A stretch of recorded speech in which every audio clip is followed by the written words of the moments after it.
ওম শান্তি।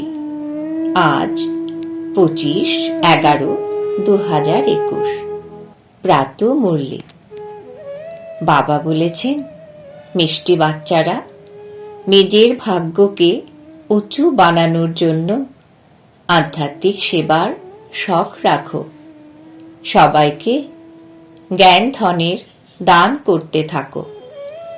আজকের প্রশ্ন, আত্মিক পিতা এমন কোন শ্রীমত দেন যা আজ পর্যন্ত কোনো মানুষ দেয়নি? উত্তর, হে আত্মিক বাচ্চারা, তোমরা আধ্যাত্মিক সেবায় দধিচি ঋষির মতো অস্থি প্রদান করো। বাবার থেকে যে অবিনাশী জ্ঞান রত্ন প্রাপ্ত করেছ তা দান করতে থাকো। এটাই হলো প্রকৃত সেবা। এই রকম সেবা করার নির্দেশ কোনো মানুষ দিতে পারে না। যারা আধ্যাত্মিক সেবা করবে, খুশিতে নাচতে থাকবে, তাদের ভাগ্য উন্নীত হতে থাকবে। আজকের গীত এই দুনিয়ার পরিবর্তন হয়ে যাবে। ওম শান্তি। বাচ্চারা গানের দু কলি শুনল। ওরা তো গান বানিয়েছে। যেমন কারুর বিয়ে হলে এটা তো নিশ্চিত যে স্ত্রী পুরুষ কখনো একে অপরকে ছেড়ে যাবে না। খুব কমই এরকম হয় যে নিজেদের মধ্যে মেল না হলে একে অপরকে ছেড়ে চলে যায়। তোমরা বাচ্চারা এখানে কার সঙ্গে প্রতিজ্ঞা করো?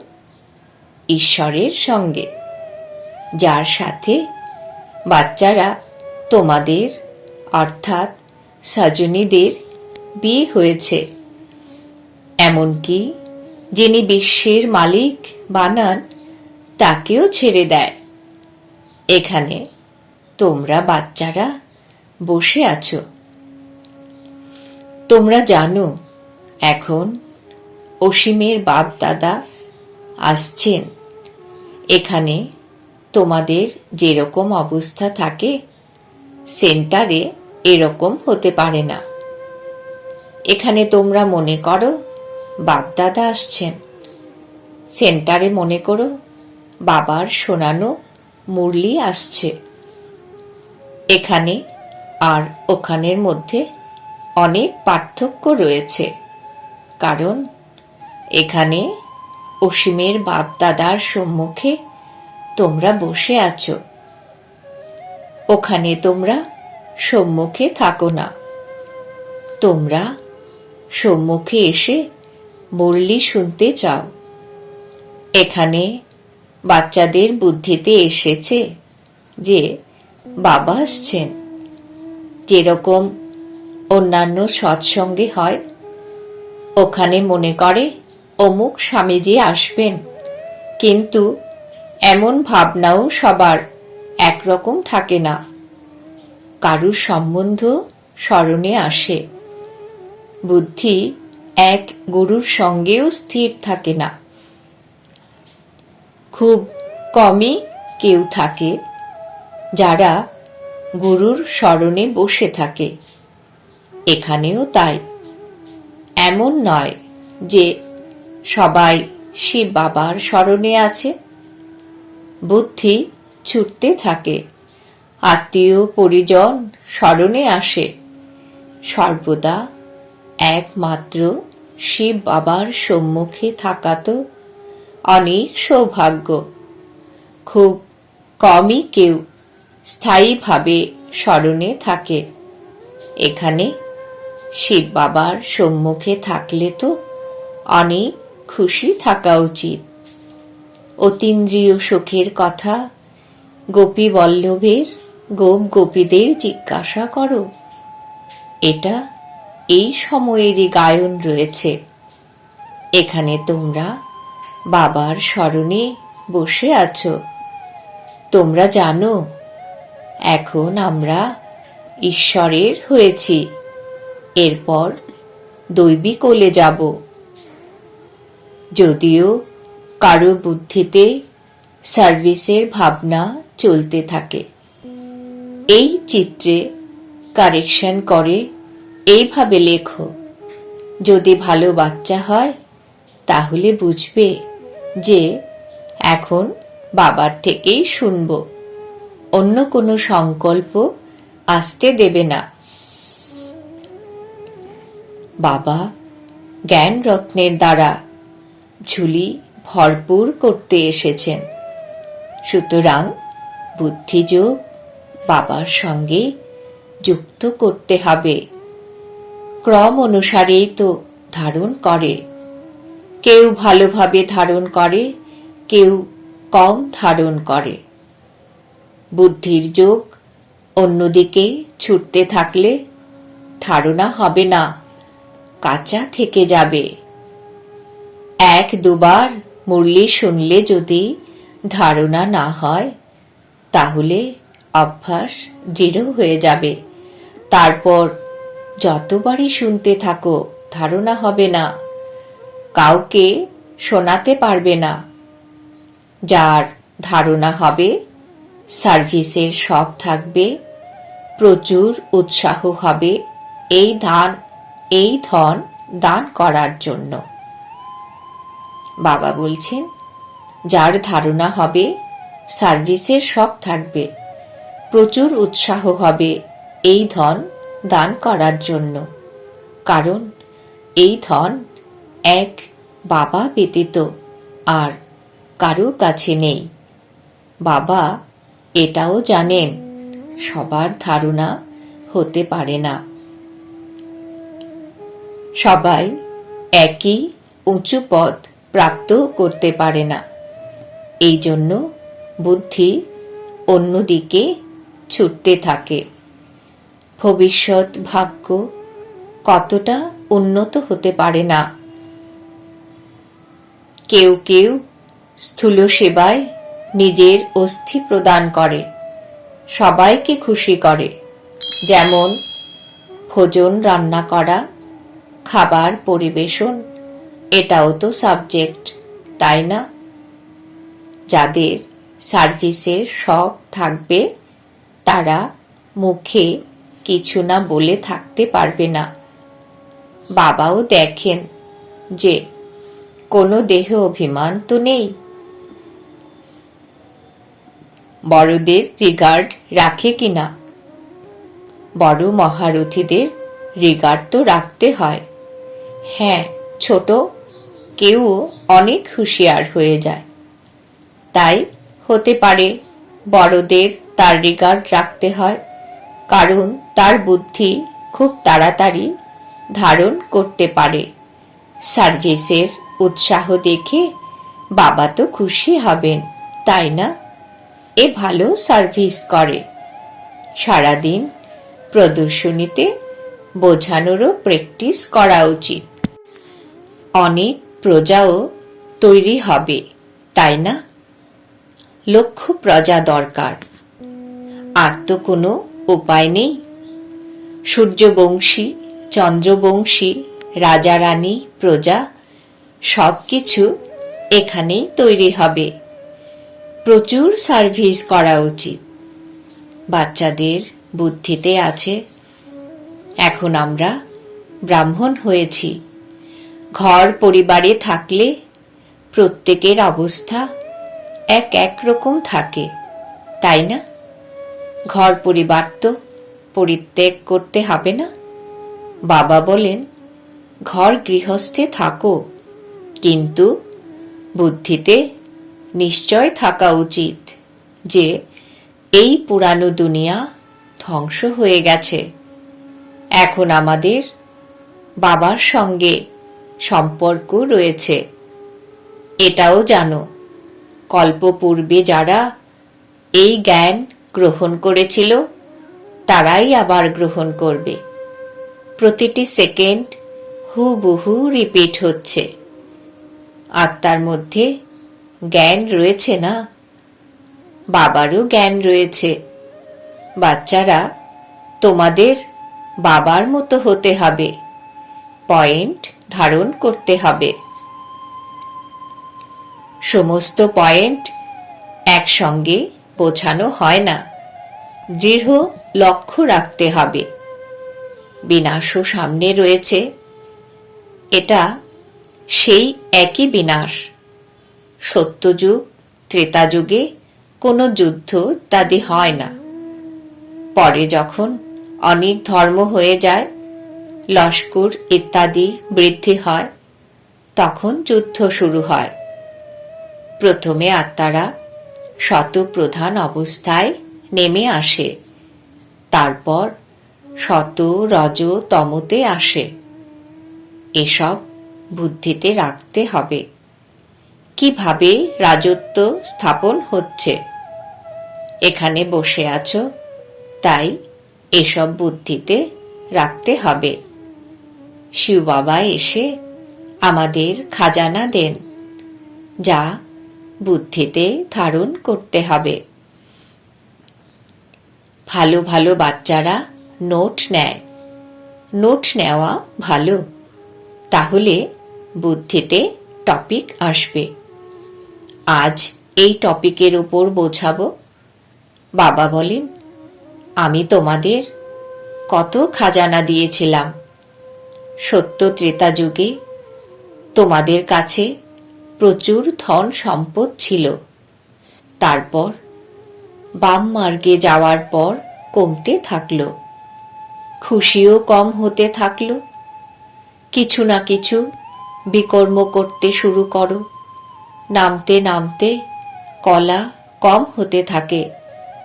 শতপ্রধান পর্যায়ে শত রজ তমর স্টেজ হয় না, শত থেকে রজতে আসো। এমন নয় যে হঠাৎ করে এসে যাও। তমপ্রধান পর্যায়েও ধীরে ধীরে নামতে থাকো। এর মধ্যেও শত রজ তমর স্টেজ আছে। হঠাৎ করে তমপ্রধান হবে না, ধীরে ধীরে সিঁড়ি বেয়ে নামতে থাকো, কলা কম হতে থাকে। এখন লাফ দিতে হবে, তমপ্রধান থেকে শতপ্রধান হতে হবে। এর জন্য অল্প সময় বাকি রয়েছে, গায়নও রয়েছে। চড়তে পারলে বৈকুণ্ঠ রসের স্বাদ পাবে, আর পড়ে গেলেই চুর চুর। কামের চোর লাগলে একেবারে চুরচুর হয়ে যায়, হাড়গোড় ভেঙে যায়। যেমন কোনো মানুষ নিজের জীবন হত্যা করে, আত্মহত্যা নয়, জীবন হত্যা বলা হয়। তেমনি এটাও আত্মার হত্যা হয়ে যায়। জমানো উপার্জন সব কিছু ধ্বংস হয়ে যায়। এখানে তো বাবার থেকে উত্তরাধিকার প্রাপ্ত করতে হবে, বাবাকে স্মরণ করতে হবে, কারণ বাবার থেকেই বাদশাহী প্রাপ্ত হয়। নিজেকে প্রশ্ন করো যে আমি বাবাকে স্মরণ করে ভবিষ্যতের জন্য কত উপার্জন জমা করেছি, কতজন অন্ধের লাঠি হয়েছি। ঘরে ঘরে বার্তা দিতে হবে যে এই পুরানো দুনিয়ার পরিবর্তন হচ্ছে। বাবা নতুন দুনিয়ার জন্য রাজযোগ শেখাচ্ছেন। সিঁড়ির চিত্রে দেখানো হয়েছে, এটা সৃষ্টি করতে পরিশ্রম লাগে। সারাদিন ভাবনা চলতে থাকে যে খুব সহজে কিভাবে তৈরি করা যায়, যাতে যে কেউ বুঝে যায়। সারা দুনিয়া তো আর আসবে না, দেবী দেবতা ধর্মের যারা, তারাই আসবে। তোমাদের সার্ভিস তো প্রচুর চলবে। তোমরা জানো আমাদের ক্লাস কতক্ষণ চলবে? ওরা তো কল্পের আয়ু লক্ষ বছর মনে করে, তাই তারা শাস্ত্র ইত্যাদি শোনাতে থাকে। ওরা মনে করে যখন অন্তিম সময় আসবে তখন সকলের সদ্গতি দাতা আসবেন।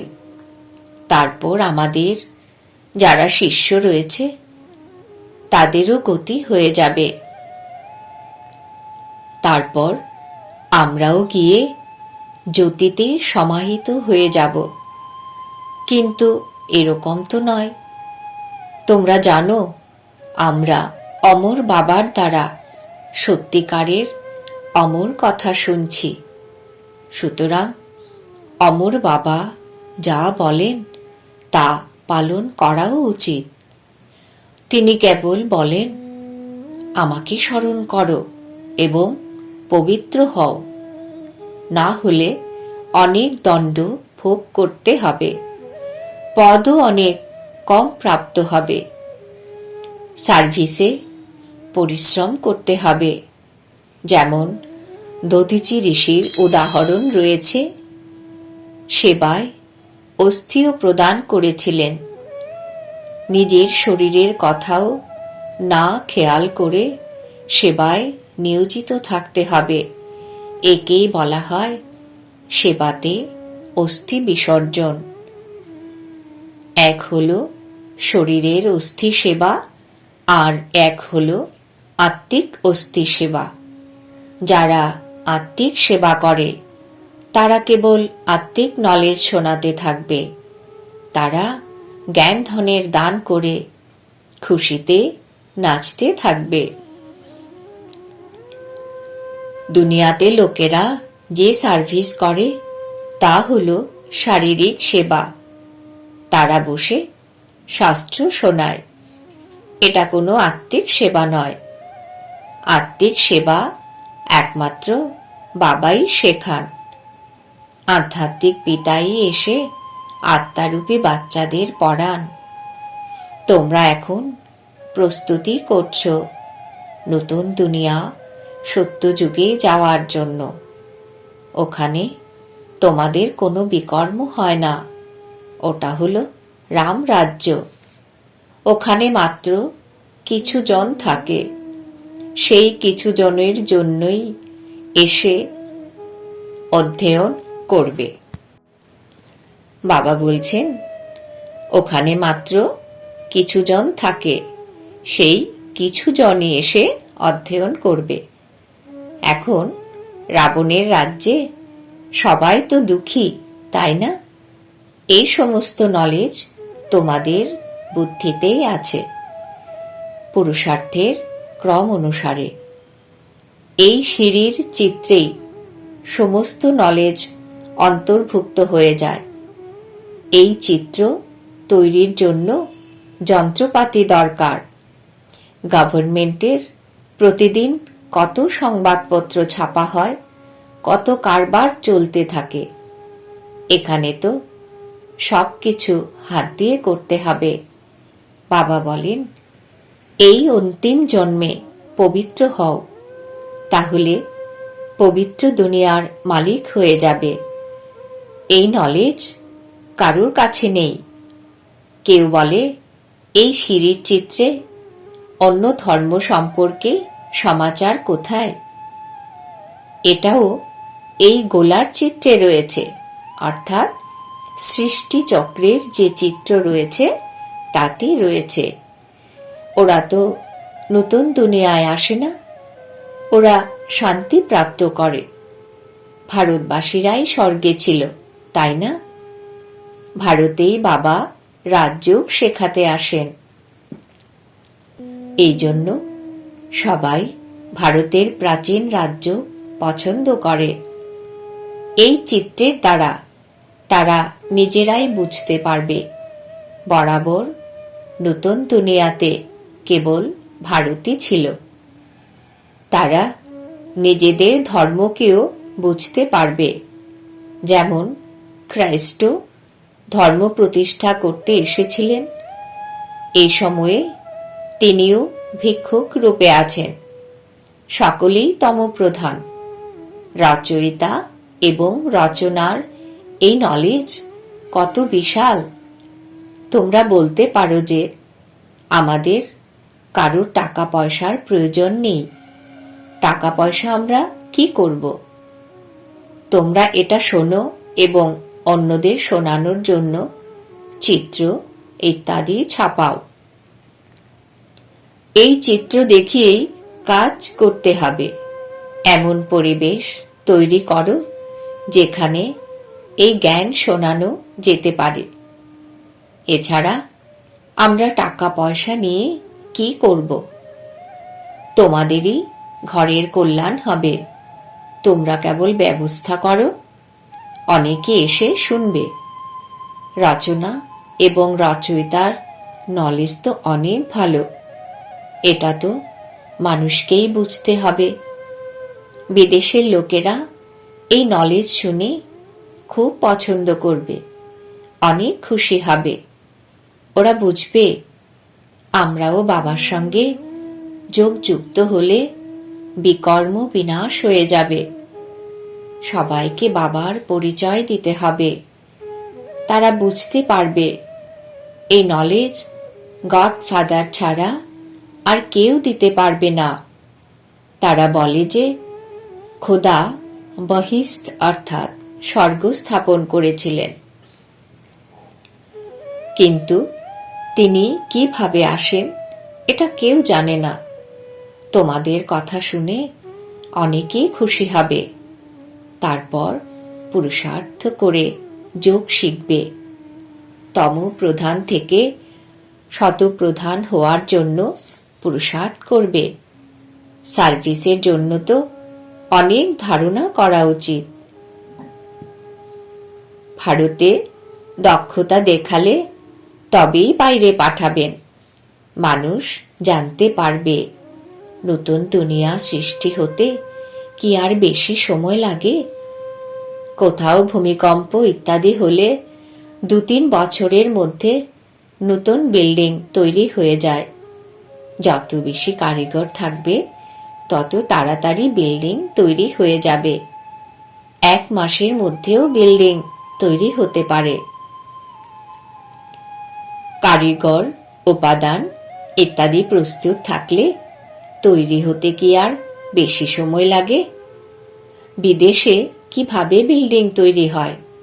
Minute motor. সুতরাং স্বর্গে কত তাড়াতাড়ি তৈরি হবে। তোমরা অনেক সোনা রূপো প্রাপ্ত করবে। তারা খনি থেকে সোনা রূপো ইত্যাদি হিরে নিয়ে আসে। তারা এখন সেই সমস্ত দক্ষতা শিখছে। সায়েন্সের এখন অনেক গুরুত্ব রয়েছে। এই সায়েন্স ওখানে কাজে লাগবে। এখানে যারা শিখছে তারা অন্য জন্ম নিয়ে ওখানে এই কাজ করবে। ওই সময়ে তো সম্পূর্ণ দুনিয়া নতুন দুনিয়া হয়ে যায়। রাবণ রাজ্যই সমাপ্ত হয়ে যায়। 5 তত্ত্ব নিয়ম মতো সেবায় নিয়োজিত থাকে। এটা স্বর্গ হয়ে যায়। ওখানে কোনো দুর্যোগ হয় না। রাবণ রাজ্যই নেই। ওখানে সবাই শতপ্রধান। সব থেকে ভালো কথা হচ্ছে বাবার প্রতি অনেক ভালোবাসা থাকা উচিত। বাবাজি সম্পদ দান করেন, তা ধারণ করে অন্যদেরও দান করতে হবে। যত দান করবে তত একত্রিত হবে। সার্ভিস না করলে ধারণা কি করে হবে? বুদ্ধি সার্ভিসের প্রতি থাকা উচিত। এই সেবা তো অনেক প্রকারের হতে পারে। কেউ না কেউ করবে। দিনে দিনে উন্নতি করতে হবে। তোমাদের নিজেরও উন্নতি করতে হবে। আচ্ছা, মিষ্টি মিষ্টি হারানিধি বাচ্চাদের প্রতি মাতা পিতা বাপ দাদার স্মরণের স্নেহ সুমন আর সুপ্রভাত। আত্মাদের পিতা ওনার আত্মারূপী বাচ্চাদের জানাচ্ছেন নমস্কার। আমরা আত্মারূপী বাচ্চারা আমাদের পরম পিতা পরমাত্মাকে জানাই স্মরণের স্নেহ সুমন, সুপ্রভাত, নমস্কার। ধারণার জন্য মুখ্য সার। 1 নম্বর, নিজেদের মধ্যে একে অপরের প্রতি রিগার্ড রাখা উচিত। সার্ভিসের প্রচুর শখ থাকা উচিত। জ্ঞান রত্নের দ্বারা নিজের ঝুলি ভরপুর করে অন্যদেরও দান করতে হবে। 2 নম্বর, কেবল বাবার থেকেই শোনার সংকল্প রাখা উচিত। অন্য চিন্তা ভাবনায় বুদ্ধি যাওয়া উচিত নয়। আজকের বরদান। ঈশ্বরীয় অথরিটির দ্বারা সংকল্প এবং বুদ্ধিকে অর্ডার অনুসারে ব্যবহার করে মাস্টার সর্বশক্তিমান ভব। ব্যাখ্যা: যেমন শারীরিক হাত পা একদম সহজ রীতিতে যেখানে চাও ব্যবহার করো অথবা কর্মে ব্যবহার করো, তেমনি সংকল্প এবং বুদ্ধিকে যেখানে যুক্ত করতে চাও যুক্ত করতে পারবে। একেই বলা হয় ঈশ্বরীয় অথরিটি। যেরকম শব্দের মধ্যে আসা খুব সহজ, সেরকম শব্দের বাইরে যাওয়াও এরকম সহজ হতে হবে। এই অভ্যাসের দ্বারাই সাক্ষাৎকার করতে সক্ষম হবে। সুতরাং এখন এই অভ্যাসকে সহজ এবং নিরন্তর করো, তবেই বলা হবে মাস্টার সর্বশক্তিমান। স্লোগান: স্বস্থিতি যদি শক্তিশালী হয় তাহলে পরিস্থিতি তার সামনে কিছুই নয়। আজকের সমান আমি মাস্টার সর্বশক্তিমান আত্মা। ওম শান্তি।